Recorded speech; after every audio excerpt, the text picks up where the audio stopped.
we are joined by Meg Olson at Network in DC, who is an expert in all things advocacy.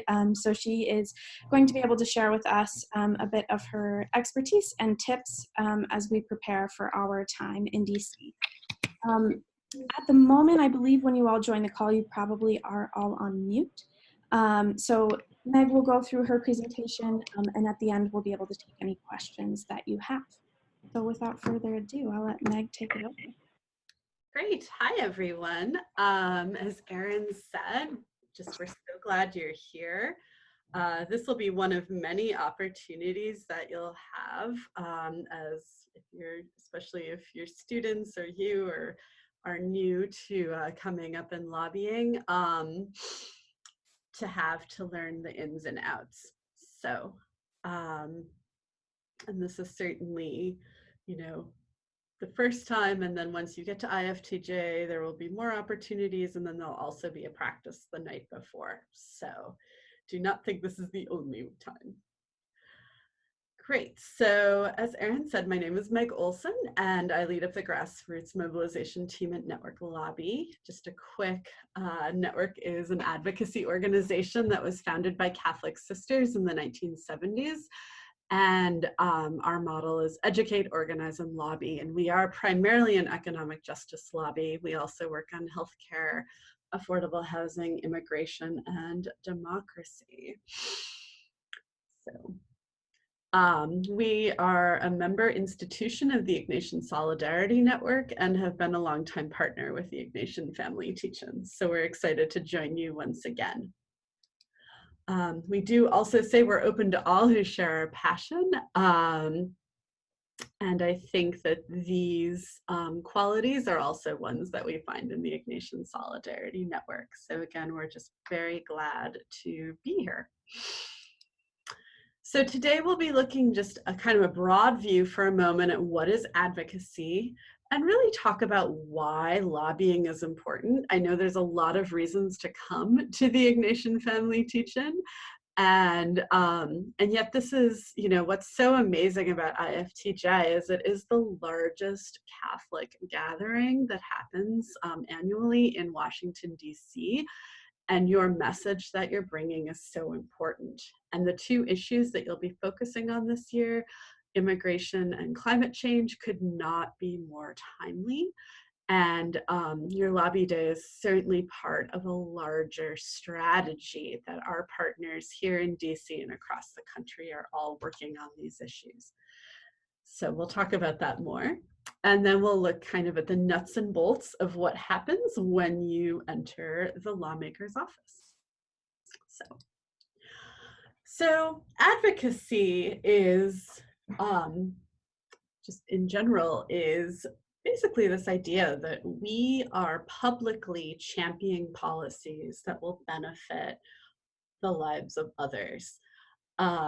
I think as reflecting, Network does not do climate work, and reflecting on this, I was like, wow, with the climate justice work, these policies are benefiting all of us, right? When we think of immigration, we're thinking maybe DACA recipients or children and families down at the border or people in Latin America or, but this is the world. So it's exciting to do that.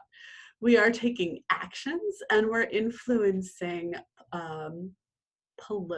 our political institutions. Of course, there are economic consequences to what we're doing. And so all of our work will change these systems. We are talking about large-scale systemic change when we're doing advocacy, as opposed to direct service where we're serving, an individual at a time. Network defines advocacy as speaking truth to power, and a lot of that, bringing our faith and values is part of that power that we have, and doing it in community, as a school, as a parish, as Jesuit educated people coming together.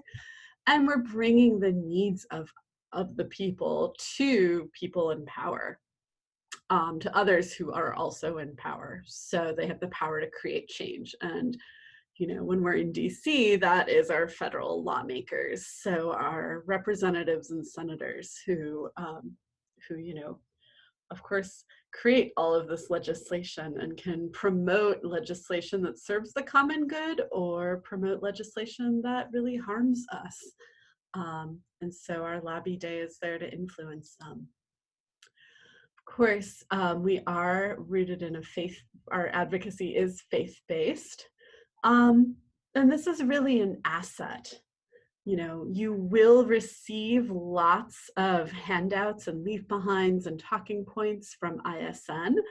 And yet at the end of the day, I think it's important, especially for your students, that it's really our morals and values that are leading the work, and also those personal stories. Yes, we need to know some of those numbers, but lawmakers can get numbers from anybody, and what they can't get, what our value add is our faith, is your Ignatian spirituality. You know, one of the reasons why ISN and IFTJ is, you know, is a admired and trusted lobby day on the Hill, and lawmakers like recognize this, is because of our, you know, finding God in all things. We do, you know, we do a great job of working across the aisle. And, you know, a lot of that is because we simply realize that everyone contains the image of God, and we're not going to be super antagonistic or disrespectful to legislators who don't share our values. That doesn't mean we don't hold them accountable, but our tactics are not going to be hateful or shameful. There will be, I believe, a public event the morning of the lobby day, and, you know, having that witness and prayer is such an important part of our work. And we also know that kingdom building is long haul work. Justice work is long haul work. And I think, again, that's really important to instill in our students who might be entering this work for the first time. This lobby visit is very important, and yet it's one drop in the bucket of a long, very long process for immigrant justice, for climate justice, which of course is also racial justice. Both of those things are racial justice. So it's long work ahead of us. There are many different components of advocacy. Network uses kind of this basic educate, organize, lobby. And I'm sure, you know, at your institutions, at your parishes, you're really engaging in this education, whether it's through like the coursework that you're teaching or speaker series. And then, of course, organizing. I mean, just coming together to IFTJ takes a lot of, right? You're recruiting people, you're putting them together. And then, of course, the actual lobbying itself. And lobbying is really all about educating and influencing our elected officials. And it's also a process of providing and gathering information on an issue. ISN is going to help you gather a lot of information. And there's also work that you're going to do on your own in terms of thinking about your own community, your own city, your state, and gathering that information for the lawmaker. And you're also providing it. At the lobby meeting, you're also gathering information on that lawmaker's position. And this is so important because, again, we're part of this larger landscape of advocates, and the information that you receive from the lawmaker is just as important as the information you provide. So there are lots of different tactics to influence a member of Congress.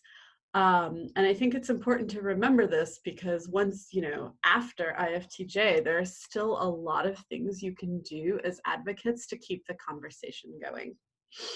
But of course, today we're focusing on Capitol Hill visits. So this is, you know, it seems sometimes, especially in the nature of climate change, like, why are we coming to DC? What are we doing? Why is this one visit so important? And this chart here really answers that question for us.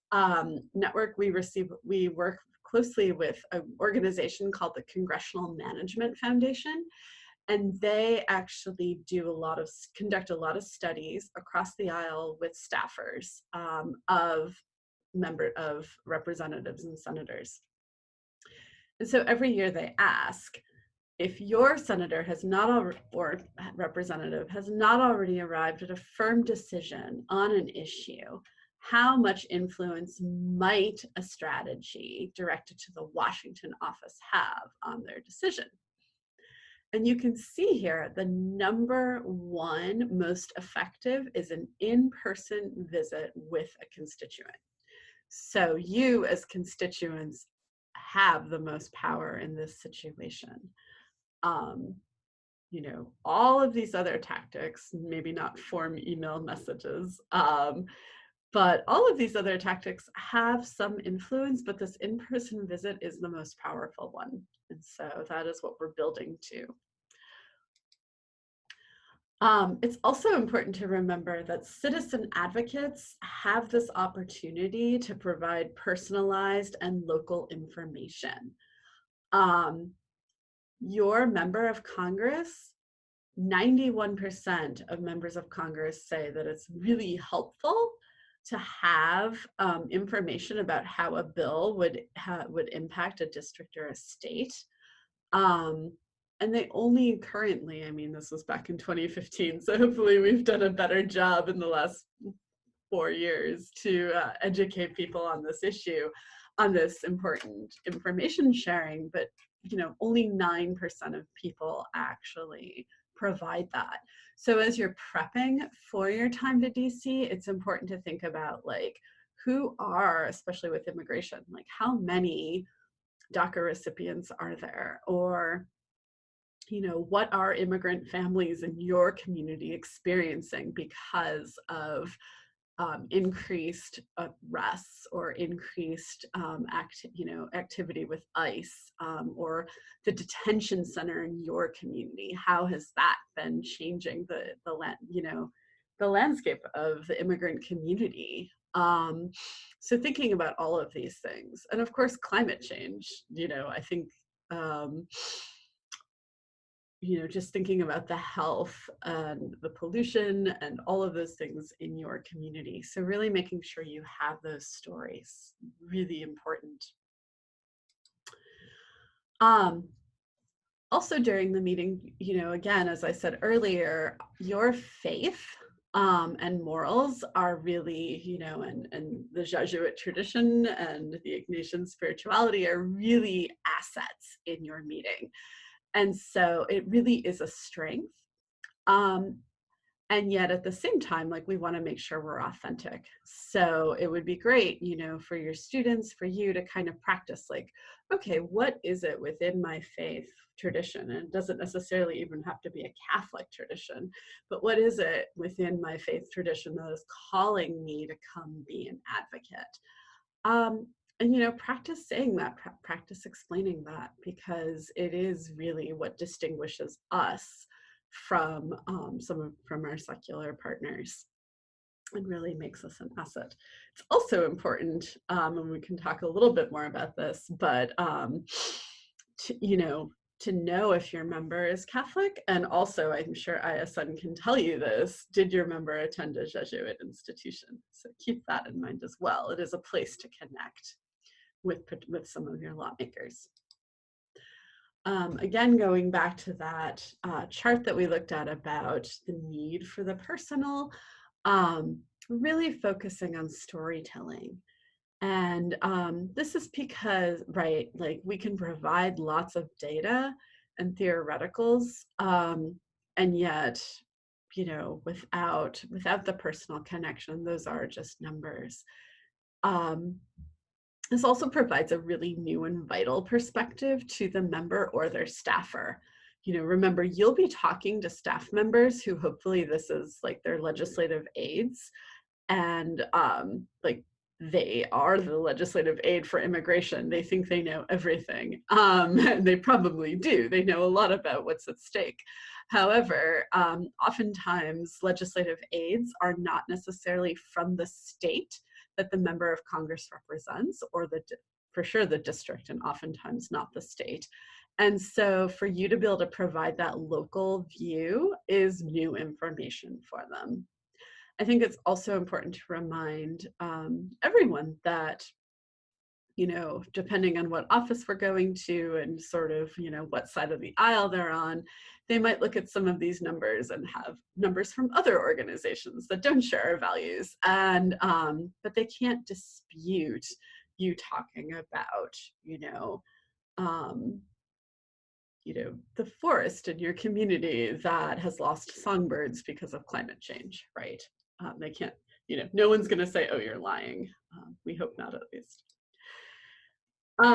Especially if this is your first time on the Hill, I think, when we talked to Students Network last year, prepared about 300 students to go on lobby visits, we hear a lot, why are you anxious about today? They're certainly, feeling intimidated by policymakers or staffers is pretty natural. They seem, very important, and they are, but remember that they work for you. They were elected by, if not you, then, the majority of people in your district, and they're there to serve your district or your state. So do not feel intimidated by them. Lawmakers care most about being reelected. And so again, like, you actually have a lot of power as constituents. Your lawmaker or their staffers are not going to agree with everything that we're saying. Some of you are going to have very friendly visits, and some of you are going to have some challenging visits. And it's okay to have those opposing viewpoints. And it's important not to get swayed or like thrown off track, right?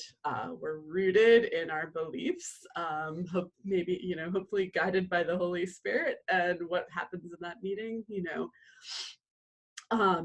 it's okay to be coming across with our message. I think too, discouragement with political systems, it could be, the folks going, people in your lobby group are like, it doesn't even matter, corruption and all of those things. No, it does really matter. And sometimes we even hear discouragement from the staffers themselves, oh, these are really tough times, this is gridlock. Yeah, it is really hard right now to do the right thing. And yet we need the courage. We need to encourage our lawmakers to break through the gridlock, to reach across the aisle, to take on some leadership and create policy that serves the common good. It's hard, but that's what we put them in office for. So preparing to lobby visit. Luckily ISN has done a lot of this groundwork for you. They've decided that this year we're going to focus on migration and climate change. These things definitely are connected when we think about the root causes of migration. They've done a lot of the research for you. And you'll be receiving, I think, Erin, it's October 16th that all of the materials, the leave behinds and stuff will be ready. But it is important that you research your member of Congress, finding out what committee she or he is on, finding out, what have they said about this issue in the past? Are they an ally? Are they someone who's problematic? Are they up for election? This is a very important thing to know, especially being about a year out, less than a year out from the election when you are up on the Hill that day. All of these things are going to impact kind of how you approach your member and also how you might talk about issues.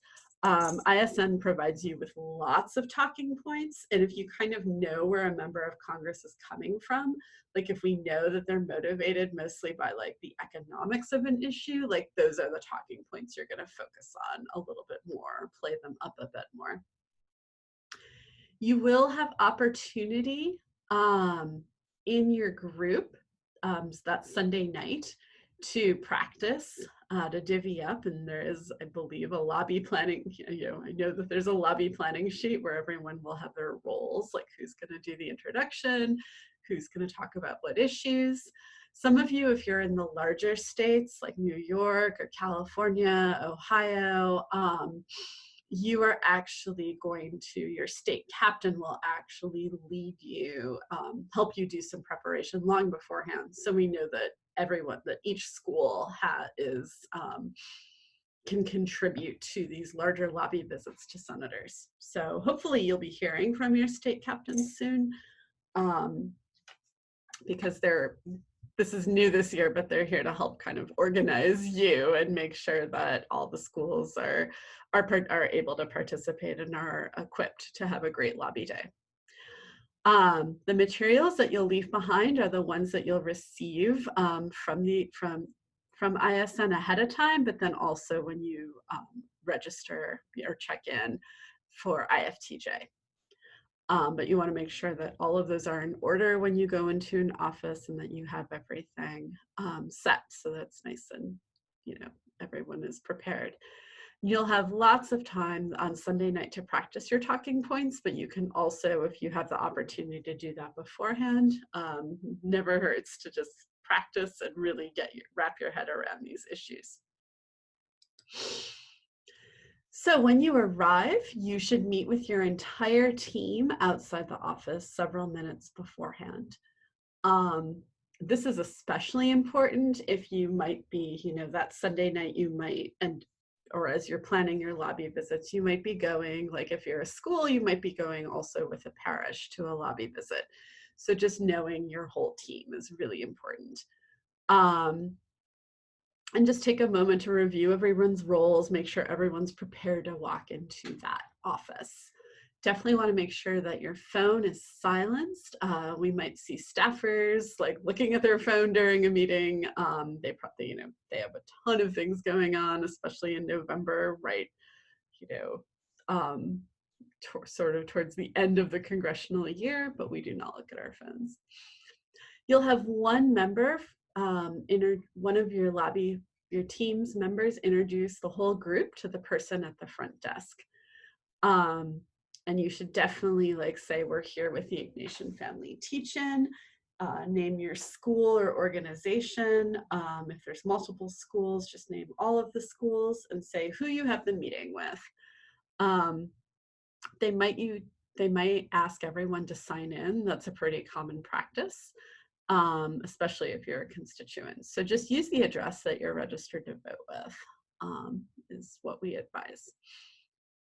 And at the start of the meeting, as you're, walking into the room and stuff, just make sure you know from the staffer how much time you have. Typically, a meeting is about 30 minutes. It might go a little longer, but you want to make sure if suddenly it's going to be really quick, that you might have to say, oh, we're not going to be able to get through all these talking points, and kind of adjust, make some decisions, especially the person who's sort of facilitating the meeting and introducing the speakers and stuff. You might have to think on your feet a little bit.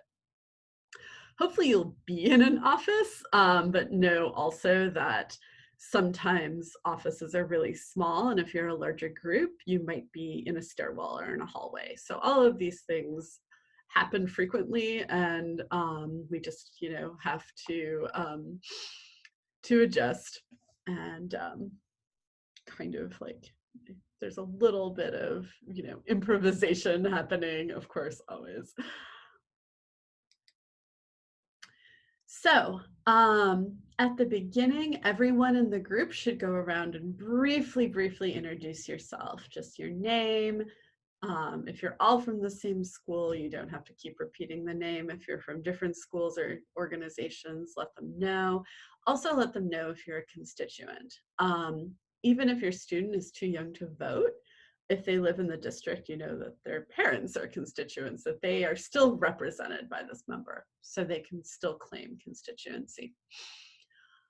You definitely want to start off the meeting on a positive note, and hopefully there's something that you can thank the member for doing. This will require a little bit of research, and this is where, that preparation, thinking about, has your member sponsored a bill before around climate change? Did they take a really great vote? Did they vote the right way in the House on the budget for detention centers and the wall and ICE? And if there isn't any if they're one of those legislators that, keeps saying like we need a bigger wall down at the border, just thank them for their service because it's still a rough job. You want to introduce the issues that you're lobbying on. And, especially that's definitely a time to bring in the faith and moral components of why you are here and why this is important to you. Of course, with your meetings with your representatives, you're probably going to try and talk about both issues. So of course, the first issue you talk about and then have someone tell a story, make the policy ask. And the ask will be on your leave behind and will have very specific, this is what we want from this member of Congress at this point. And then after you make the ask, this is when you really listen. Listen to the staffer, listen to the member themselves, talk about how do they feel about climate change or about tax credits for clean energy or, whatever you're asking them about. If there are pushbacks or concerns, if you have a way to respond to that, that's great. If you don't know an answer, that's all right too. Just say, wow, I can get back to you about that. Then you want to repeat your ask. If you are going to talk about both issues, then you would move on to the second issue and go through this process again. Then when you're ready to leave, you want to share your leave behind documents with the staffer or the lawmaker. So just a little bit about tone. We want to make sure we don't sound antagonistic when we're talking to a lawmaker. These issues are so important and heartbreaking when we think about what is happening down at our border, or what is happening to our air and our water and our mountains, and yet we still have to be respectful. So being polite and yet firm. We want to make sure that this is all about accountability, right? We are asking you these things and we want you to follow through. Don't be afraid to ask questions of your lawmaker, like what led you to this? Or have you considered, what it means when a family is separated at the border? Again, if they're asking for more research or if they're asking where something came from, that you're stating, it's okay to say you're not sure. You'll have an opportunity to get back to them, and that's when you can provide that answer. You also want to make sure that your legislative asks are very clear and concise. If they're too vague, that gives our lawmakers a lot of leeway to kind of answer however they want or not answer the question at all, to talk around it. So we really want to be direct. Are you going to vote for are you going to vote to not increase funding for detention centers, border security, and ICE? Yes or no? When you're closing the meeting, especially if it's a friendly visit, and hopefully you'll recognize that, thinking about how can we support our lawmakers? Figuring out the next time that the member of Congress will be home or in district, when the next recess is. That's really great because then that'll give you an opportunity maybe to follow up when you're home. Making sure you get the business cards from the staffers that you spoke to is also very important, because that's, if they want more information about an issue, then that's, how you're going to communicate with them. So I guess it's just really important, this lobby visit is hopefully not a one-time, like, oh, it's our annual touch with our lawmaker, but it's an ongoing conversation with an office and building that relationship, because it's through relationship that we move our lawmakers hopefully to the side of justice.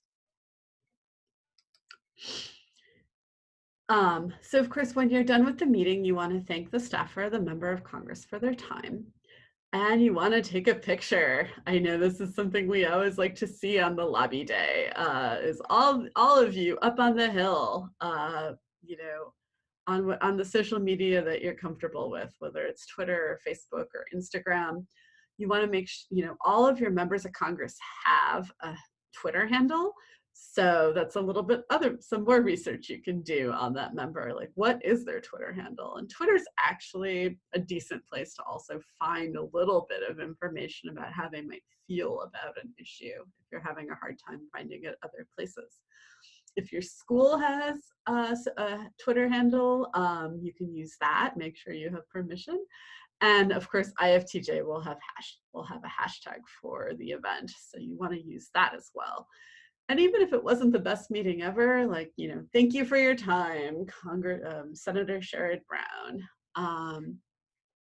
So after that moment, then you really want to debrief with your group. Hopefully someone has taken notes during the meeting. And just kind of thinking about, what did you really hear? Did we hear, you know, did we get a clear answer to where the member of Congress is on an issue? You know, is there someone else that they need to talk to? You know, do they really, you know, do they really just care about the economics of immigration? Okay, maybe not our total like shared value there with, but maybe they can be moved, right? With the right information. And then of course, like, you know, especially after your first meeting, thinking about, well, how'd that go? And giving people a chance to say, well, next time I might try it this way. Or how about, you know, you go first next time. And then, you know, when you get back home, make sure that you send a thank you email to the staffer.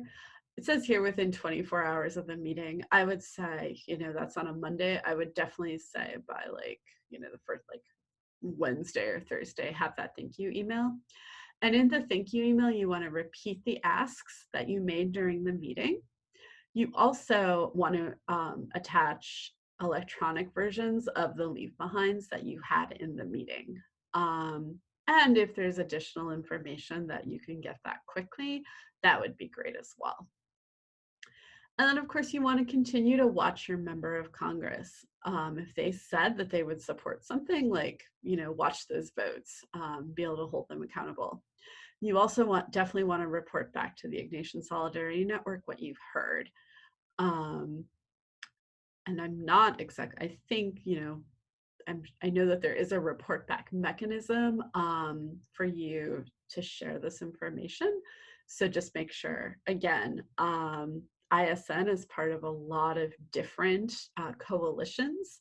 And I know especially, you know, Jose definitely wants to hear where your members of Congress are on immigration issues that are brought up during those meetings.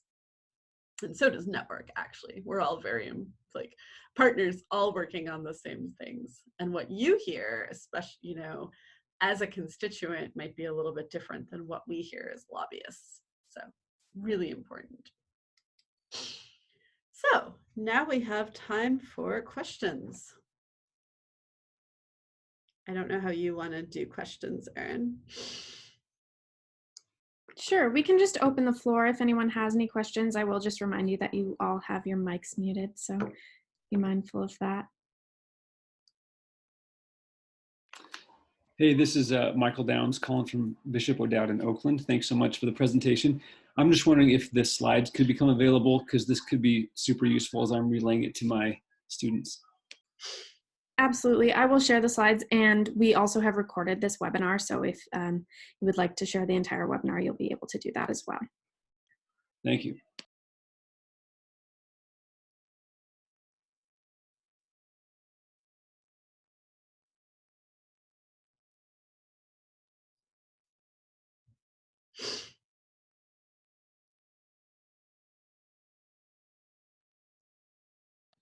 Okay, this is Michael with one more question.